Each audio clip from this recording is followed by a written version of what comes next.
কখনো কি মনে হয়েছে পৃথিবীর শেষ প্রান্তে গেলে কি দেখা যাবে? একটা অন্ধকার শূন্যতা নাকি অজানা রহস্যের সমুদ্র? প্রাচীনকালের মানুষ মনে করত পৃথিবী সমতল আর তার প্রান্ত থেকে নিচে পড়ে যাওয়া যায়, কিন্তু আজ বিজ্ঞান বলে অন্য কথা। পৃথিবী গোলাকার, কোনো নির্দিষ্ট প্রান্ত নেই। তবুও পৃথিবীতে এমন কিছু জায়গা আছে যেগুলোকে পৃথিবীর শেষ বলে ডাকা হয়। আজ আমরা সেগুলো অন্বেষণ করব অসাধারণ কিছু তথ্যের মাধ্যমে। তো চলুন শুরু করি।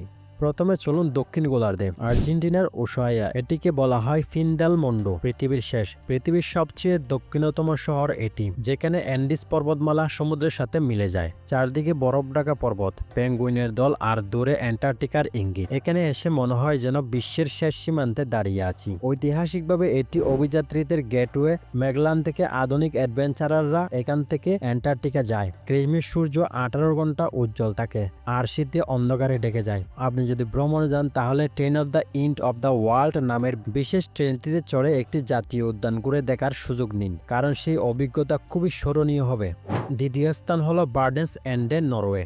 এবার উত্তর ইউরোপের নরওয়ে তজমে দ্বীপের বার্ডেন্স এন্ডে নামের অর্থ পৃথিবীর শেষ। এখানে একটা অনন্য লাইট হাউস আছে যা স্থানীয় পাথর দিয়ে তৈরি, ভিপ্পি পাইর নামে। চারদিকে উন্মুক্ত সমুদ্র, দূরে অসীম দিগন্ত। প্রাচীনকালে নরওয়ের লোকেরা এটিকে বিশেষ প্রান্ত মনে করত। আজ এটি একটা জাতীয় উদ্যানের অংশ, যেখানে হাইকিং, ফিশিং আর প্রকৃতির সৌন্দর্য উপভোগ করা যায়। সূর্যাস্ত দেখলে মনে হয় যেন পৃথিবী শেষ হয়ে যাচ্ছে আলোয়। তৃতীয় স্থান হলো ক্যাপ ফিনিস্ত্রে, স্পেন। ইউরোপের পশ্চিমতম প্রান্তে স্পেনের গ্যালিসিয়া অঞ্চলে অবস্থিত ক্যাপ ফিনিস্ত্রে। ল্যাটিন ফিনিস্ত্রে শব্দ থেকে এর নাম, যার অর্থ পৃথিবীর শেষ। প্রাচীন রোমানরা বিশ্বাস করত এখানে পৃথিবীর শেষ সীমা এবং এখান থেকে সূর্য সমুদ্রে ডুবে যায়। আজ এই স্থানটি বিখ্যাত ক্যামিনো দে সান্তিয়াগো যাত্রার প্রতীকী শেষ বিন্দু হিসেবে। যাত্রা শেষে অনেক অভিযাত্রী এখানে এসে দাঁড়ায় উঁচু ক্লিফটের দ্বারে, প্রচন্ড ঢেউয়ের শব্দে ঘেরা আটলান্টিকের সামনে। এখানে কেউ কেউ পুরনো জুতা বা পোশাক ফেলে রেখে প্রতীকীভাবে তাদের যাত্রা সমাপ্তি টানে। জড়ো হাওয়া, অসীম সমুদ্র আর নাটকীয় সূর্যাস্ত সব মিলিয়ে ক্যাপ ফিনিস্ত্রে সত্যি মনে করায় যেন আপনি পৃথিবীর শেষ প্রান্তে দাঁড়িয়ে আছেন। চতুর্থ স্থান দক্ষিণ মেরু। পৃথিবীর সবচেয়ে দক্ষিণতম বিন্দু অ্যান্টার্কটিকার দক্ষিণ মেরু। এখানে চারদিকে শুধু বরফ, তীব্র ঠান্ডা আর হিমশীতল বাতাস থাকে, যা মানুষের জন্য স্বাভাবিকভাবে বেঁচে থাকা খুবই কঠিন করে তোলে। বিখ্যাত অভিযাত্রী রোয়াল্ড অ্যামুন্ডসেন ও রবার্ট স্কট এই অঞ্চলে অভিযান চালিয়ে ইতিহাসের নাম লিখিয়েছেন। আজ তাদের সাহসী অভিযানের গল্প আজও এই জায়গার সঙ্গে জড়িয়ে আছে।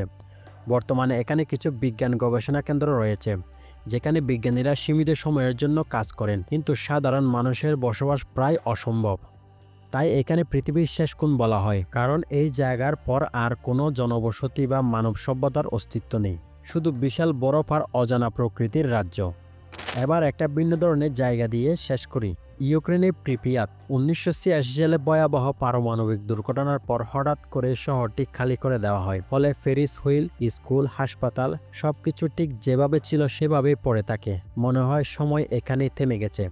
মানুষের জীবনযাত্রা ধ্বংস হয়ে যাওয়ার স্পষ্ট চিহ্ন থাকায় এখানে অনেকেই প্রতীকীভাবে পৃথিবীর শেষ প্রান্ত বলে উল্লেখ করে। বর্তমানে কিছু পর্যটক এখানে যান, তবে রেডিয়েশনের ঝুঁকি থাকার কারণে কঠোর নিরাপত্তা ও সতর্কতা মেনে চলতে হয়। আশ্চর্যের বিষয় হলো মানুষ না থাকায় প্রকৃতি আবার নিজের জায়গা দখল করে নিয়েছে। গাছপালা ও লতাপাতা ধীরে ধীরে ভবনগুলো ঢেকে ফেলেছে, যা দেখায় প্রকৃতি মানুষের অনুপস্থিতিতেও কিভাবে টিকে থাকে ও ফিরে আসে। কিন্তু পৃথিবীর আসল শেষ কখন? বিজ্ঞানীরা বলে প্রায় 5 মিলিয়ন বছর পর সূর্য লাল দানব হয়ে পৃথিবীকে গিলে ফেলবে। তবে সেটা অনেক দূরের কথা। এখনো আমাদের কাছে অনেক সময় আছে অন্বেষণ করার। পৃথিবীর শেষ প্রান্ত নেই, কিন্তু এই জায়গাগুলো আমাদের মনে করিয়ে দেয় জীবনের রহস্য আর সৌন্দর্যের। যান, অন্বেষণ করুন, কে জানে আপনার শেষ কোথায়।